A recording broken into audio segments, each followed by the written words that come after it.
el ambiente para poder darle las mejores opciones a una variedad a que tenga una buena productividad, que es lo que buscamos desde el punto de vista como productivo.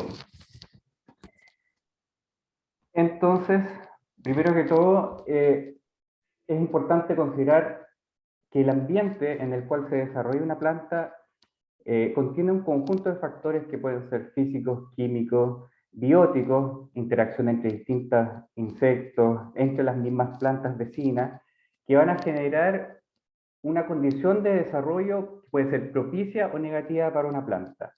Y un ambiente puede ser cualquier sistema productivo, ya sea condiciones de invernadero, en túneles, al aire libre, y esta imagen acá en el extremo derecho inferior, donde tenemos producción en ambientes absolutamente controlados.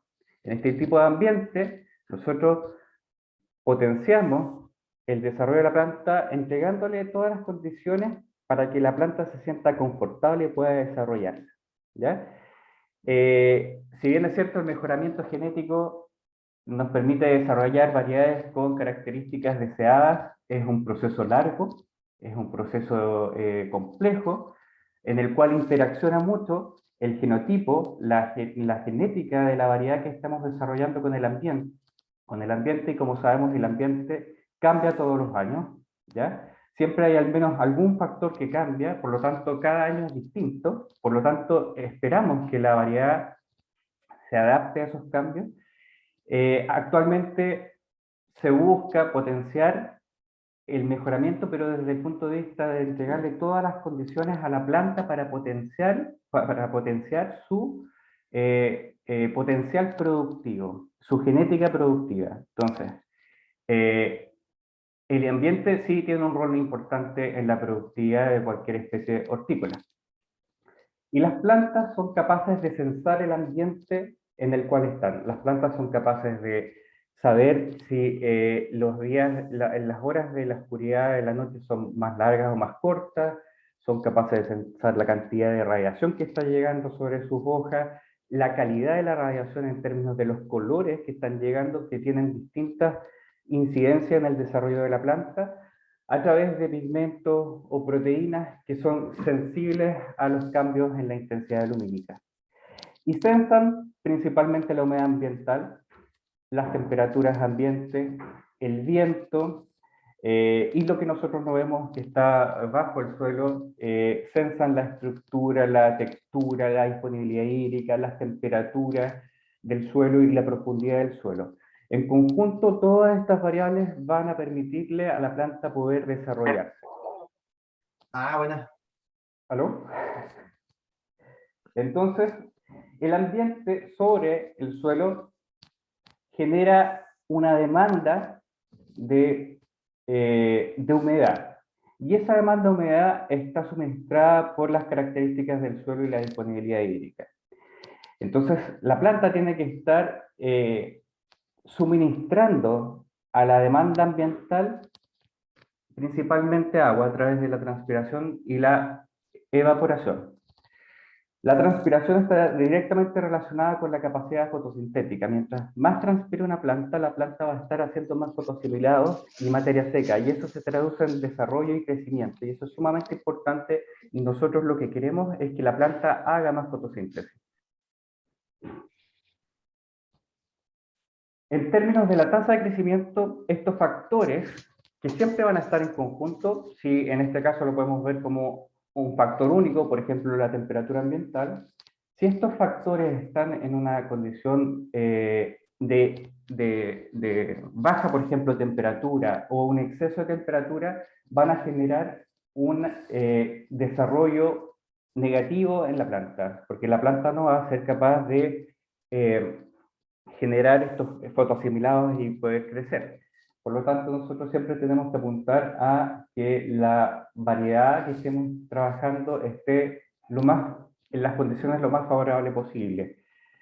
Y en este sentido, las plantas, como les mencionaba, están interactuando con una serie de factores que lo más probable es que hayan escuchado ustedes, como por ejemplo estrés abiótico, que son todos estos factores ajenos a la planta, que tienen un impacto en su crecimiento.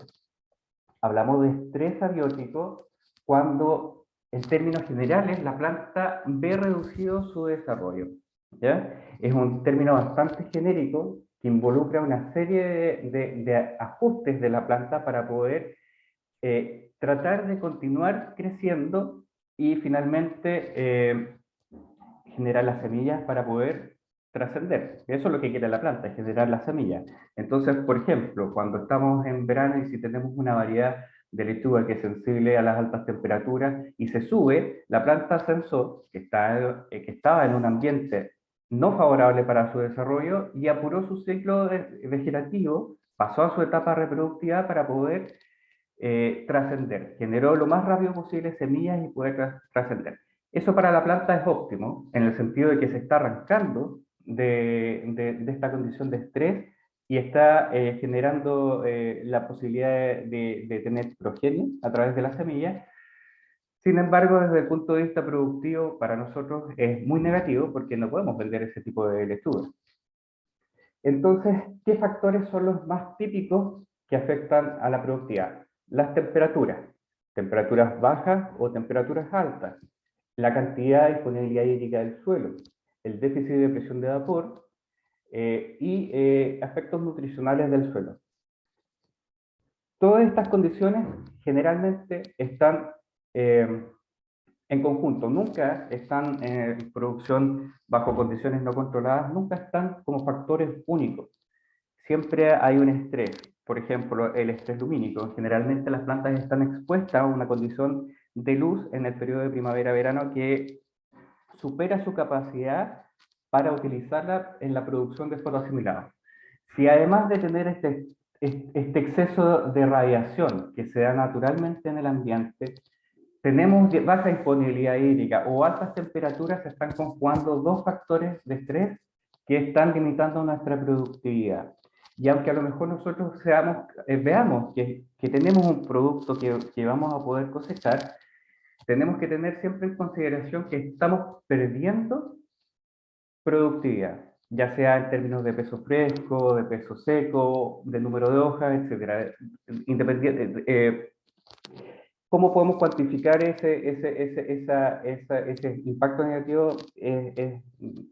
Con criterios agronómicos distintos, pero vamos a estar limitando el potencial productivo de la variedad que se esté cultivando. Por otro lado, también tenemos los estreses bióticos, que están generados por organismos vivos ajenos a la planta, que pueden ser plagas, enfermedades, nematos o incluso plantas de distintas especies que tienen roles antagónicos, como por ejemplo las malezas. Las malezas son muy buenas competidoras por los recursos y tienden a ser mejores competidoras porque tienen una rusticidad mayor que las variedades que estamos cosechando.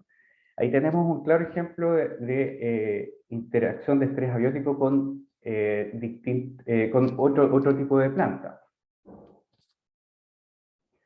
Y nuevamente, ¿por qué nos interesa tanto tener una buena actividad fotosintética? Una buena actividad fotosintética se traduce en biomasa. El rendimiento de los cultivos es la biomasa que es capaz de producir por el índice de cosecha. Y el índice de cosecha es toda la producción de materia seca que produce una planta y cómo los fotoasimilados se reparten en los órganos que vamos a cosechar. ¿Ya? Es esa relación entre la producción de hojas, flores, tallos y frutos versus el peso de los frutos. Este índice de cosecha está más relacionado con especies de hortalizas donde se cosechan frutos, pero en términos de biomasa, de producción de biomasa, la actividad fotosintética está directamente relacionada con, por ejemplo, la producción de lechugas, de hortalizas de hojas, porque mientras más actividad fotosintética tiene la planta, más hojas va a producir o más biomasa, y eso es lo que estamos cosechando. Por lo tanto, desde el punto de vista productivo, a nosotros nos interesa maximizar la actividad fotosintética de una planta. Y eso lo podemos hacer a través del manejo de la intercepción de la luz, Y acá van componentes genéticos, cómo la planta usa esa energía lumínica que está llegando sobre ella para poder hacer fotosíntesis. Y esto es un ejemplo claro de lo que pasa, por ejemplo, cuando hay un estrés por altas temperaturas. ¿Qué tenemos acá? Acá tenemos la asimilación neta de CO2 o la tasa fotosintética, ¿ya? De 0 a 20 está haciendo más fotosíntesis. Y en el eje X tenemos el incremento en la radiación que está llegando. Estas son distintas hojas, es una curva de respuesta a la luz de la asimilación neta. Mientras más luz hay, empieza a haber linealmente un incremento de la asimilación neta hasta que llega a una saturación, porque ya hay otros factores que limitan la asimilación de CO2 y por lo tanto la fotosíntesis. Ahora, esta curva de respuesta a lo que vemos acá es una comparación entre distintas temperaturas. Si se fijan, la máxima tasa de asimilación de la fotosíntesis está en donde los puntos negros, los círculos negros, a 25 grados Celsius, y con 30 grados Celsius tenemos algunos desplazamientos en las pendientes, pero logramos obtener un óptimo, un máximo, una máxima tasa fotosintética. Sin embargo, si se fijan, ya con 35 grados hay una disminución importante en la máxima tasa fotosintética, más aún si tenemos a 40 grados Celsius con triángulos. Por lo tanto, en un invernadero, en el periodo de primavera-verano, que no está bien ventilado, en el cual el termómetro marca entre 35 y 40 grados, lo que estamos haciendo es restarle la capacidad de producción a nuestro cultivo. Y quiero recalcar nuevamente, independiente de que podamos cosechar un producto en una condición desfavorable, no quiere decir que estemos haciendo bien las cosas. Efectivamente vamos a poder cosechar algo, pero estamos limitando la capacidad productiva de la planta.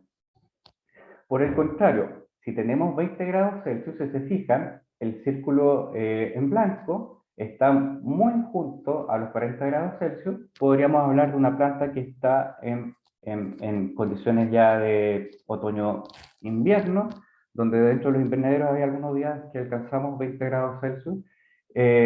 La capacidad fotosintética de la planta se ve reducida, inclusive a pesar de que tengamos una alta cantidad de luz incidiendo sobre las hojas.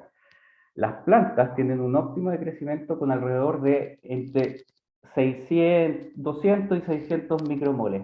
Esta es la cantidad de luz que necesitan las plantas para poder crecer. Y si nosotros pensemos en producción de invernaderos, en el periodo de otoño-invierno, y queremos abordar la limitante de la luz, tenemos que pensar en luces que entreguen a la hoja una cantidad entre 200 y 700, 600 micromoles para que la planta sea capaz de hacer fotosíntesis. Menos de eso la planta no va a ser capaz de producir, ¿ya?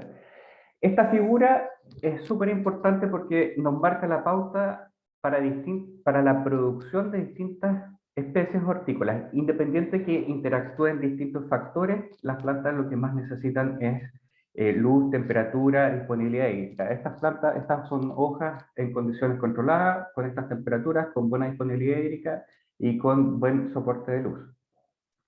Ahora, no tan solo importa la cantidad de luz que está llegando a la planta, sino también la calidad de la luz. Y la calidad de la luz en términos de, por ejemplo, distintos colores. Y para esto hay distintos fotorreceptores en las hojas que regulan las distintas respuestas de la planta, incluyendo la germinación, elongación de tallos, los tropismos, que quiere decir, por ejemplo, el fototropismo es el crecimiento de la hoja o de la planta en dirección hacia la fuente lumínica. Estos son distintos tipos de pigmentos y no es algo menor porque acá podemos ver, tenemos acá la cantidad total de luz en el color verde, rojo y azul.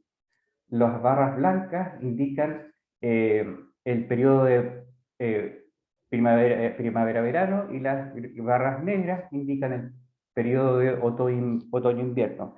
Desde las 12 de la noche, desde las 1 hasta las 24 horas.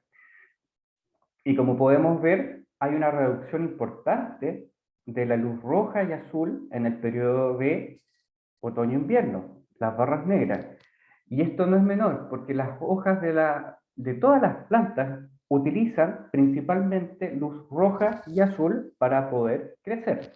Por eso, si ustedes ven, por ejemplo, en la disponibilidad de fuentes de luces LED para la producción de plantas, muchas veces hay una proporción entre luz blanca, roja y azul.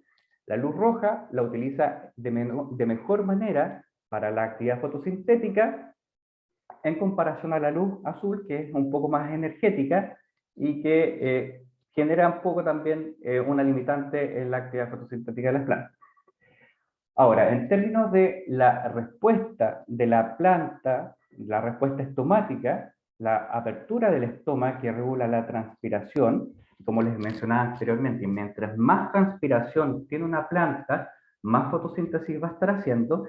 También hay una dependencia importante respecto de la temperatura, y acá podemos ver distintas especies y los umbrales térmicos genéricos, porque siempre hay variedades que pueden ser más tolerantes o más susceptibles a las condiciones de baja o altas temperaturas, pero si se fijan, para todas el rango óptimo más o menos de crecimiento de temperatura va entre los 20 y salvo estas especies que son muy tolerantes a las temperaturas entre 20 y 25 grados Celsius. Por lo tanto, ya tenemos un punto importante en términos de que la temperatura marca sí o sí la capacidad productiva de una planta. Acá, a grandes rasgos, para que puedan ver que en términos de temperatura de la hoja, esto es una figura bastante viejita, pero es ejemplificadora, el periodo de crecimiento del fruto en días, la temperatura en grados Celsius y la cantidad de luz por día, tiene un impacto, estas tres variables, estas dos variables, perdón, tienen un impacto en el periodo de crecimiento. Si son limitantes, el periodo de crecimiento del fruto en la berenjena se ve altamente extendido, ¿ya? Otra variable importante que hay que considerar, además de la luz y la temperatura, además de la luz y la temperatura, es el déficit de presión de vapor. Y el déficit de presión de vapor es una variable que conjuga la temperatura y la humedad relativa. La humedad relativa también tiene un impacto en el crecimiento de la planta. Pero en términos más prácticos, el déficit de presión de vapor es una variable que a mí me gusta bastante porque mezcla la temperatura y la humedad. Así, por ejemplo, si uno tiene en un invernadero dos sensores, un sensor de temperatura y otro de humedad, o en un sensor tiene las dos variables, la decisión no la tenemos que estar tomando en base a ver las dos por separado. En este caso, esta variable nos permite conjugar la humedad y la temperatura. Y el déficit de presión de vapor es la diferencia entre la cantidad de vapor de agua que puede retener la atmósfera y la que contiene en ese momento. O sea, al momento en que yo estoy haciendo la medición. Esto quiere decir, un ambiente que contiene una baja humedad relativa y una alta temperatura va a ser un ambiente muy seco, muy demandante de agua. ¿De dónde va a sacar el agua? De la humedad del suelo y de la planta, de la evapotranspiración, ¿ya? Por lo tanto, la planta, al sentir este exceso de demanda del ambiente y si no tiene una buena disponibilidad hídrica en el suelo, va a entrar en un estado de estrés hídrico, aunque tenga cierta cantidad de disponibilidad en el agua, pero como el ambiente está tan seco para resguardar el agua en los tejidos, va a cerrar su estoma. Y ese cierre estomático está, como les mencionaba, directamente relacionado con la transpiración y por lo tanto voy a tener menos actividad fotosintética y menos crecimiento de mis especies, de mi cultivo. Ahora, por otro lado, si la humedad ambiental es alta y las temperaturas son moderadas, podemos caer en este ambiente propicio para el desarrollo de enfermedades y la proliferación de plagas que van a estar atacando nuestro cultivo. 2 kilopascales es un rango alto y hay especies que son más sensibles o menos sensibles a este rango. Y para que ustedes tengan una idea, un ambiente con unos 30 grados Celsius, con unos 28 grados Celsius y una humedad relativa de entre 35 y 40%, tenemos valores cercanos a los 2 kilopascales, un ambiente bastante seco. Por el contrario, podemos mantener la misma temperatura entre 28 y 30 grados Celsius, pero si la humedad relativa es alta, sobre los 65-70%, podemos estar en este rango de 0,5 kilopascales, ¿ya? Y esto no es menor, porque si se fijan, en este caso, este es un trabajo del año pasado, donde comparan dos tipos de lechuga, y si se fijan, el control es de 0,69 kilopascales. Es decir, las plantas están bien regadas, pero el ambiente fue manejado en términos de la humedad y la temperatura para que el déficit de presión de vapor fuera de 0,69 kilopascales. Y el tratamiento estrés, que es 1,76, ¿ya? Yo les mencionaba que un ambiente severo es de 2 kilopascales hacia arriba. La lechuga es muy sensible a las condiciones de estrés por altas temperaturas y humedad y falta de humedad en el ambiente. Este tratamiento genera la reducción del peso fresco, el peso seco y del número de hojas en alrededor de un 15 a 20%, lo que no es menor. Por lo tanto, si yo les mencionaba que en el ambiente, en Osorno, en primavera-verano, tenemos alrededor promedio entre 25 y 28 grados Celsius y humedades relativas que van entre 50 y 60%, en condiciones ambientales de producción al aire libre, vamos a estar sobre los 1,0 kilopascales, por lo tanto ya vamos a estar generando, o sea, el ambiente ya va a estar generando una limitación productiva, ¿ya? Y aquí quise ver más o menos cuál es la situación en la región, pero principalmente para temas didácticos escogí 3 sectores, desde la costa, la zona central y hacia la cordillera. Y lo que vemos acá es la frecuencia, nos alcanzan a ver muy bien las temperaturas en el eje X, pero tenemos la frecuencia, el porcentaje en que se van dando las temperaturas, en este caso son las temperaturas mínimas en Quilacawin, Remehué y Rupanco, ¿ya? Lo interesante es que, en términos generales, en el año 2017, 2019, 2021 y desde enero a junio del 2022, lo que podemos ver es que la mayoría de las temperaturas oscilan entre 5 y 9 grados Celsius, ¿ya? Sin embargo, aquí está remarcado temperaturas menores a 0 grados Celsius y en la zona de Quilacawin vemos un incremento importante en heladas que incluso alcanzaron a cerca de menos 4 grados Celsius en los meses pasados. Y esto es interesante ver en términos de que sí hay un aumento para esta zona de este fenómeno. En el caso de Remehué, es bastante parejo. Las heladas no fueron tan severas, salvo el 2022 en este periodo. Y en el sector de Rupanco prácticamente no hay mucha variabilidad. Sin embargo, para los productores que están en la zona de Quilacawin, tienen que, yo creo que ya ellos son conscientes de que en términos de las heladas hay una alta variabilidad entre los distintos años, ¿ya? Esto yo vi datos desde el 2016, que es lo más antiguo que voy a ver en las estaciones meteorológicas, y sí efectivamente hay una alta variabilidad en términos de incremento en días con temperaturas bajo cero. Ahora, en términos de las temperaturas máximas, nuevamente vemos que Quilacawin, el año 2021, que fue un año muy cálido en general en la zona, Quilacawin tiene un alto porcentaje de días con temperaturas superiores a 30 grados Celsius, a 29 grados Celsius, perdón. Y lo interesante es que en Quilacawin se producen fenómenos de golpes de calor. Si vemos los meses de febrero y enero, en Quilacawin, en todos estos años, hay más de 3 días por semana con temperaturas por sobre 30 grados Celsius. Y este año, el 2021, hubo en febrero días con sobre 35 grados Celsius. De por sí, como veíamos anteriormente, en las curvas en donde comparábamos la asimilación neta de la planta, la capacidad productiva de la planta, ya esas temperaturas generan un estrés importante en la planta y por lo tanto se va a estar perdiendo productividad.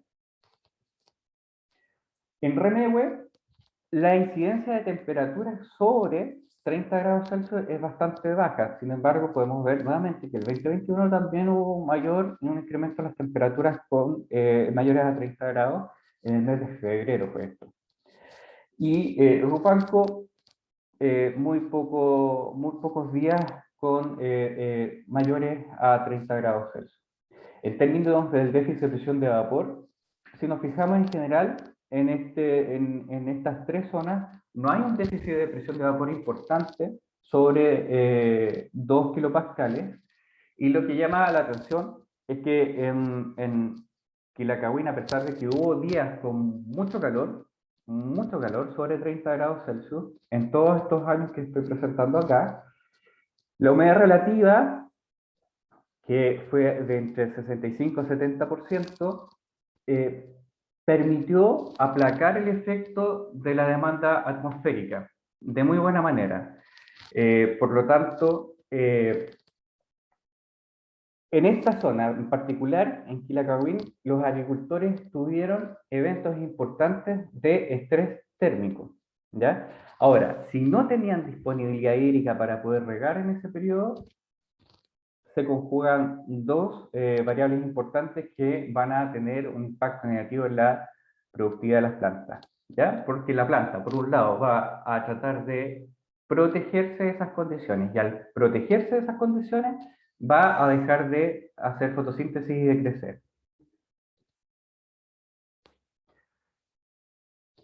Esta variabilidad climática nos marca una serie de fechas de plantación o siembra que nosotros tenemos que empezar a evaluar desde el punto de vista de repetir pruebas y ensayos, porque como vimos, las variables cambian año a año, ¿ya?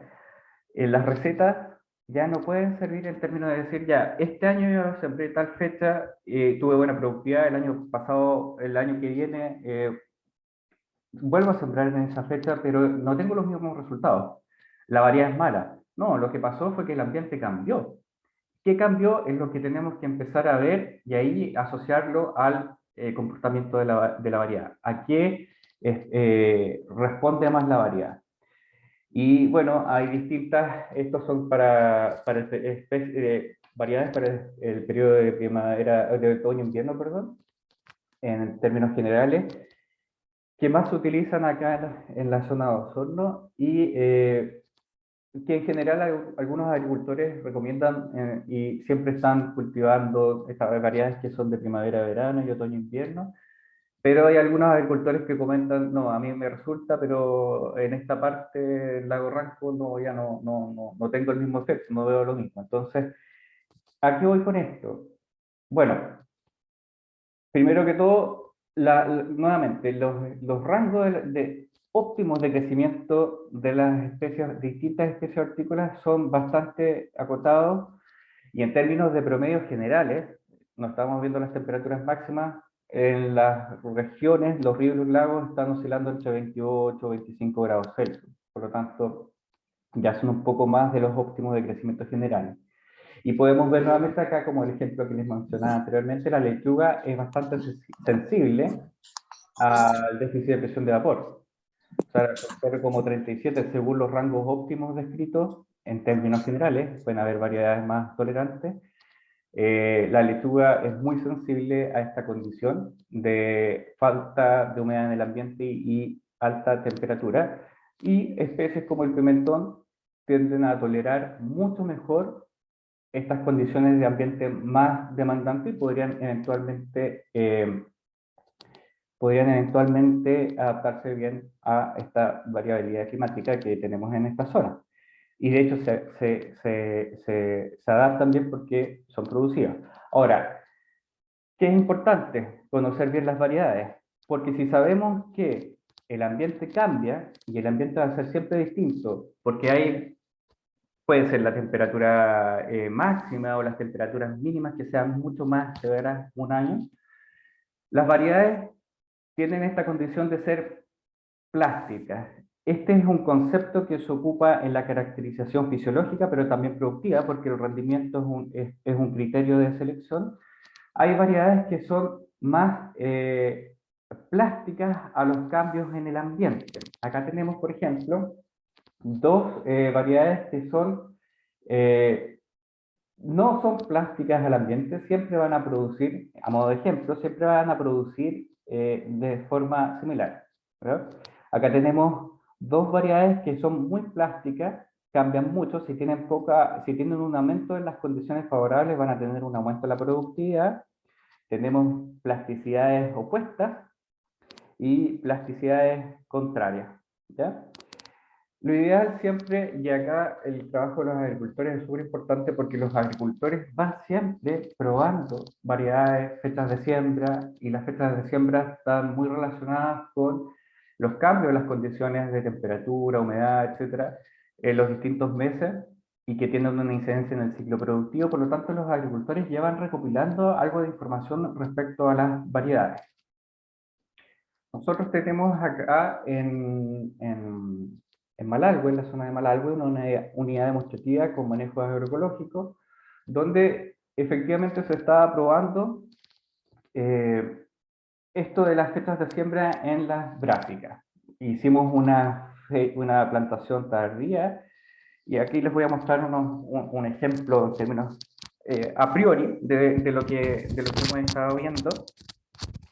Plantamos coliflor variedad Caniego, que es de ciclo de primavera-verano, el 29 de diciembre, y a mayo, que hicimos la cosecha. Estas son el régimen de temperaturas promedio de cada mes.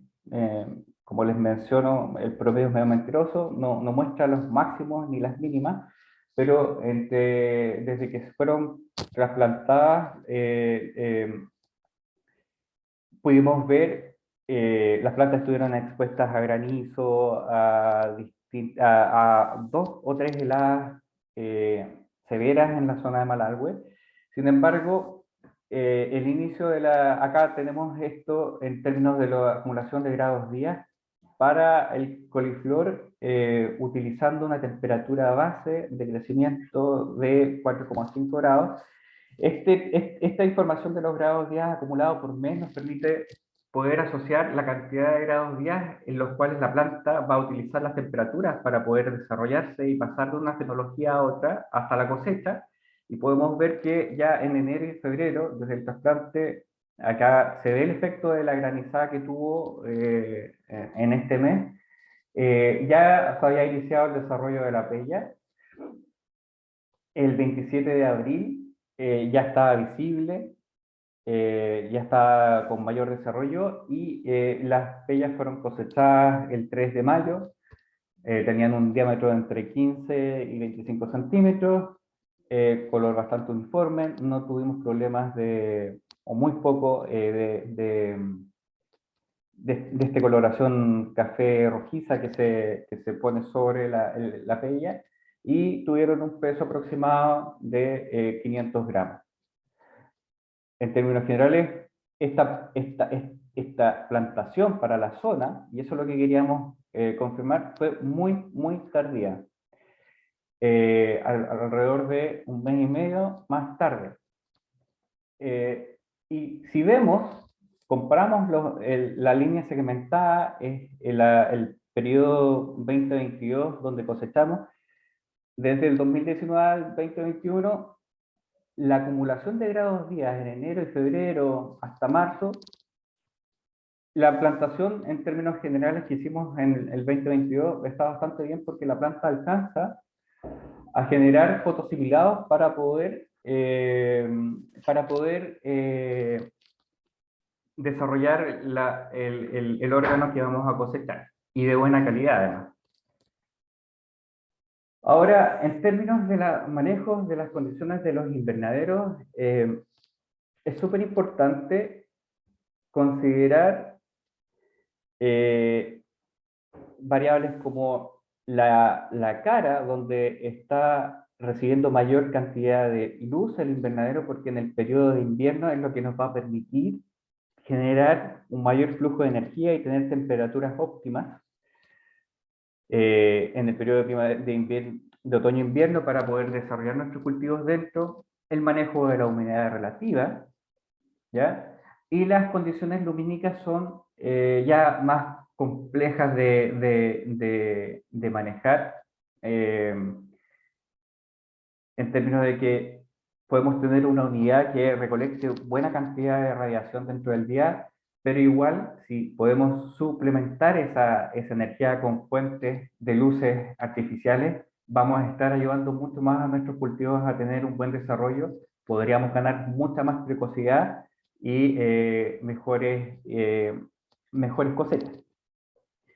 Son criterios importantes. Eso para el periodo de otoño-invierno.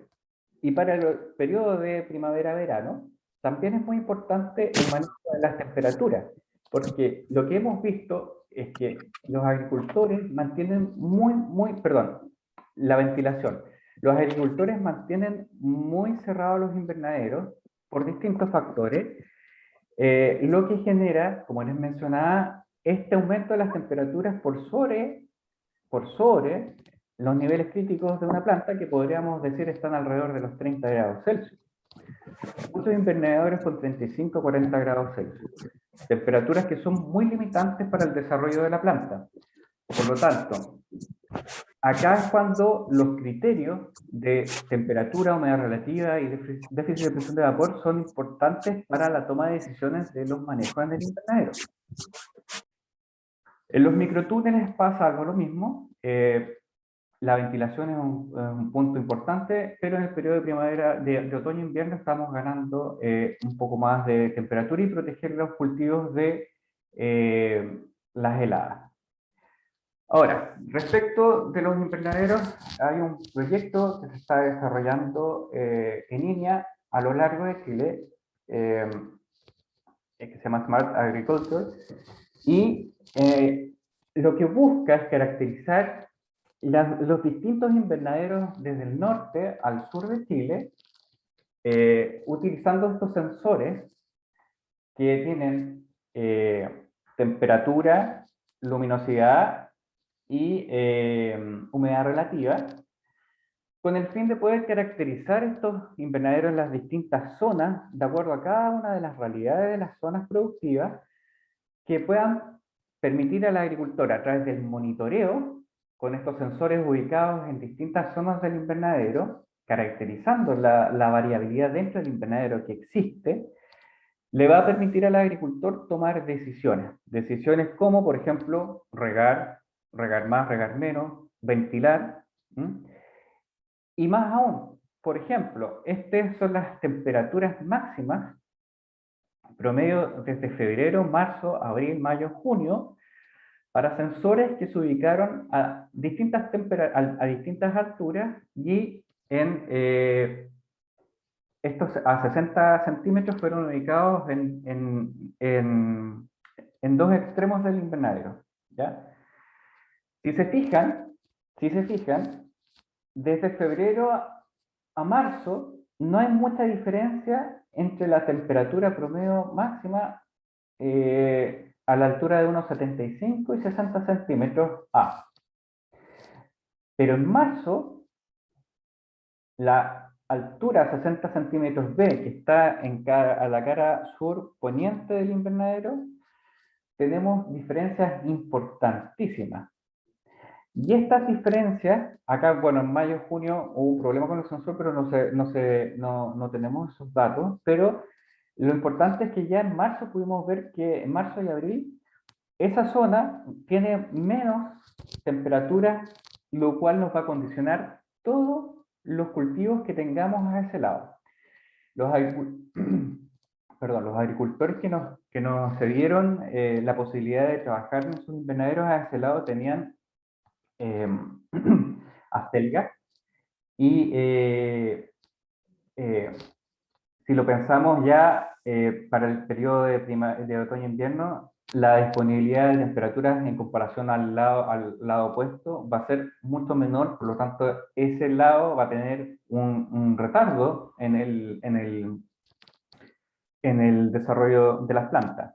Por lo tanto, además de poder tomar medidas en términos de los manejos del invernadero, también es conocer esta variabilidad a través de los sensores nos permite tomar decisiones de los cultivos, de qué establezco, qué no establezco en esa zona. Y eso era lo que les quería contar. Espero que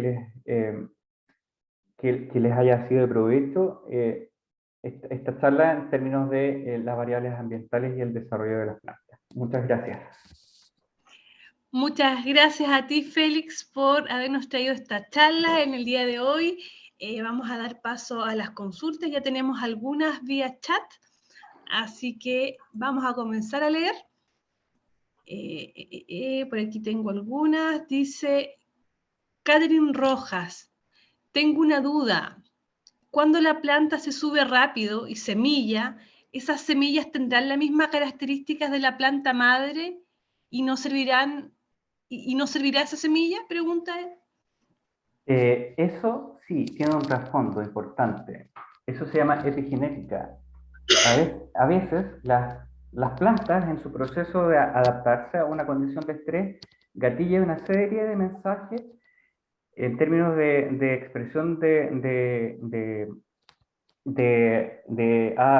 RNA asociado a tolerancia, a distintas tolerancias, para poder enfrentar esa condición de estrés.